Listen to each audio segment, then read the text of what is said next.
افغانستان سے امریکی فوجوں کے انخلا کے بعد سے کابل میں اقتدار سنبھالنے والی طالبان حکومت 4 برس بعد رجت پسندانہ پالیسیوں اور وعدہ خلافیوں کی وجہ سے عالمی تنہائی کا شکار ہو چکی ہے۔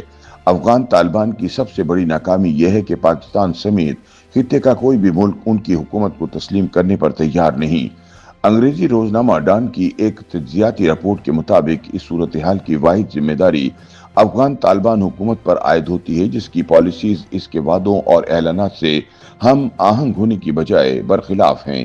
یاد رہے کہ اقتدار سنبھالتے وقت افغان طالبان کی مرکزی قیادت نے اعلان کیا تھا کہ اب ان کی پالیسیاں 1990 کی دہائی سے مختلف ہوں گی، جب وہ پہلی مرتبہ اقتدار میں آئے تھے۔ جب طالبان نے اگست 2021 میں کابل کا کنٹرول سنبھالا تو انہوں نے ایک روڈ میپ دیا تھا جس میں عام معافی کا اعلان، جامع اسلامی حکومت، شریعت میں خواتین کے حقوق کے احترام اور آزادی صحافت کو یقینی بنانے کے وعدے کیے گئے تھے۔ یہ بھی کہا گیا تھا کہ افغان سرزمین کو دوسرے ممالک کے خلاف دہشت گردی کے لیے استعمال نہیں کیا جائے گا۔ افغان طالبان نے بین الاقوامی برادری کے ساتھ تعمیری تعلقات برقرار رکھنے اور تعلیم اور تعمیر نو میں تعاون کا عہد بھی کیا تھا۔ تاہم افغان طالبان کے ان تمام دعووں کی قلعی جلد ہی کھل گئی۔ کابل کی عبوری حکومت طالبان کے زیر تسلط ایک ایسا سیٹ اپ بن گئی جہاں خواتین اور لڑکیوں کو تعلیم حاصل کرنے اور کام کرنے سے روک دیا گیا، میڈیا پر پابندیاں لگائی گئی، انتہا پسند گروہوں کو کھلی چھوٹ دی گئی اور پاکستان سے دشمنی ڈال دی گئی۔ یوں افغانستان سفارتی طور پر تنہائی کا شکار ہو گیا۔ پچھلے 4 برس میں افغان طالبان کی سفارتکاری کا یہ عالم ہے کہ ساری دنیا میں سے صرف روس نے طالبان حکومت کو تسلیم کیا ہے۔ تاہم چین اور پاکستان طالبان حکومت کو تسلیم کرنے پر تیار نہیں، اور نہ ہی طالبان نے ان دونوں ممالک سے اپنے تعلقات بہتر کرنے کی کوشش کی ہے۔ یہی وجہ ہے کہ چین کے شہر تیانجن میں 31 اگست سے 1 ستمبر تک ہونے والی شنگھائی تعاون تنظیم کے سربراہی اجلاس میں افغانستان کو شرکت کی دعوت نہیں دی گئی۔ یاد رہے کہ افغانستان کو SCO میں مبصر کا درجہ حاصل ہے اور یہ میزبان پر منحصر ہے کہ آیا مبصر ممالک کو دعوت نامہ دیا جاتا ہے یا نہیں۔ سیاسی تجزیہ کاروں کے مطابق افغان عبوری وزیر خارجہ امیر خان متقی کو مدعو نہ کرنا چین کا فیصلہ تھا۔ سہ فریقی اجلاس میں شرکت کے لیے چینی وزیر خارجہ کے حالیہ دورہ کابل کے بعد، جس میں پاکستان بھی شامل تھا، یہ امید کی جا رہی تھی کہ ان کے افغان ہم منصب کو سربراہی اجلاس میں شرکت کی دعوت دی جائے گی اور طالبان حکومت کو تسلیم کرنے والا روس بھی اس پر دباؤ ڈالے گا کہ افغانستان بھی اجلاس میں شریک ہو۔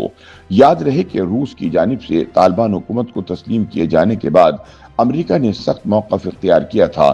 اس نے اقوام متحدہ کی سلامتی کونسل کی قرارداد 1988 کے تحت طالبان قیادت پر سخت سفری پابندیاں عائد کر دی تھیں۔ امیر متقی کو تو شہباز حکومت نے اسلام آباد کا دورہ کرنے کی بھی اجازت نہیں دی تھی، جہاں وہ کئی بار سرکاری دورے پر آ چکے ہیں۔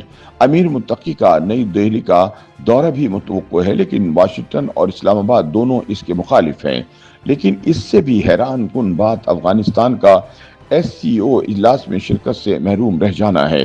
اس حوالے سے میڈیا میں کئی افواہیں گردش کر رہی ہیں۔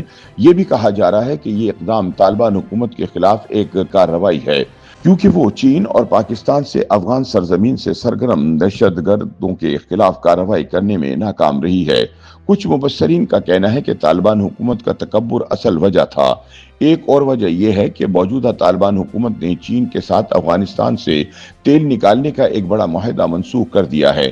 مبصرین کا کہنا ہے کہ طالبان 4 سال سے افغانستان پر حکومت کر رہے ہیں، اس کے باوجود وہ عالمی برادری کے ساتھ خیر سگالی پیدا کرنے میں ناکام رہے، یہاں تک کہ وسطی ایشیا سے لے کر چین اور پاکستان تک اس کی پڑوسی ریاستیں بھی افغانستان کی کمزور معیشت کو برقرار رکھنے اور علاقائی امن کو یقینی بنانے میں اپنے مفادات کے باوجود باہمی تعاون کو مضبوط بنانے کی کوشش نہیں کرتی۔ طالبان نے سفارتی اور جغرافیائی سیاسی اثر و رسوخ کے لیے افغانستان کے قدرتی وسائل، معدنیات، زراعت اور پانی سے فائدہ اٹھانے کی کوشش کی ہے، مگر ان اثاثوں سے فائدہ اٹھانے کے لیے افغانستان کو بین الاقوامی اصولوں کے ساتھ مطابقت کا مظاہرہ کرنا چاہیے اور اپنے وعدوں کو پورا کرنا چاہیے۔ اس کے بجائے طالبان نے اپنے اندرون خانہ نظام کو 1990 کی دقیانوسی نظام کے مطابق کر دیا ہے، جس کے تحت ہمسایوں کے ساتھ ان کی روش میں کوئی تبدیلی نہیں آئی۔ پھر وہ کیسے یہ امید کر سکتے ہیں کہ اس بار دنیا ان کے ساتھ مختلف سلوک کرے گی؟ ایسے میں سوال یہ ہے کہ اگر افغانستان میں دوبارہ تنازع کھڑا ہوتا ہے تو طالبان کس کا ساتھ دیں گے؟ کیا وہ دوحہ معاہدے سے پہلے والا ہی وہی پرانا پرتشدد گروپ بن جائیں گے جو القاعدہ، تحریک طالبان، پاکستان اور خطے اور دنیا بھر میں دیگر دہشت گرد تنظیموں کے ساتھ کام کر رہا تھا؟ ایسے میں طالبان پر نہ صرف امریکہ بلکہ چین کی طرف سے بھی دباؤ بڑھ جائے گا۔ بیجنگ تشویش کا شکار ہے کہ آیا طالبان پر طویل مدتی معدنیات کی کھدائی اور بین الاقوامی بنیادی ڈھانچے کی منصوبے کے حوالے سے بھروسہ کیا جا سکتا ہے یا نہیں، کیونکہ طالبان حکومت کے ساتھ اس کے تجربات ٹھیک نہیں رہے۔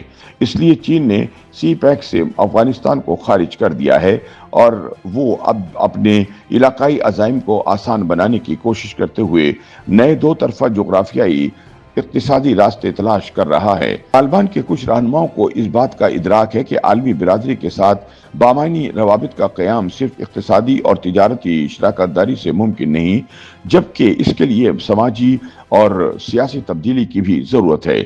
لیکن اہم سوال یہ ہے کہ کیا طالبان قیادت، بالخصوص ملا ہیبت اللہ میں، اس حقیقت کو سمجھنے کی صلاحیت موجود ہے، یا کیا وہ اسے سمجھنے کا ارادہ رکھتے ہیں؟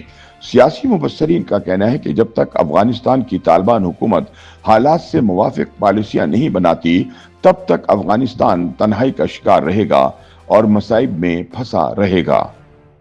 YouTube پر گوگلی نیوز دیکھنے کے لیے youtube.com کی سرچ بار میں googly news T V type کریں۔ گوگلی نیوز کے پیج پر سرخ رنگ کے سبسکرپشن والے بٹن پر کلک کرنا نہ بھولیے۔ YouTube پیج پر اپلوڈ ہونے والی ویڈیوز سے باخبر رہنے کے لیے بیل آئیکن پر کلک کیجیے۔ آپ کو ہر نئی ویڈیو کے بارے میں نوٹیفیکیشن موصول ہو جائے گا۔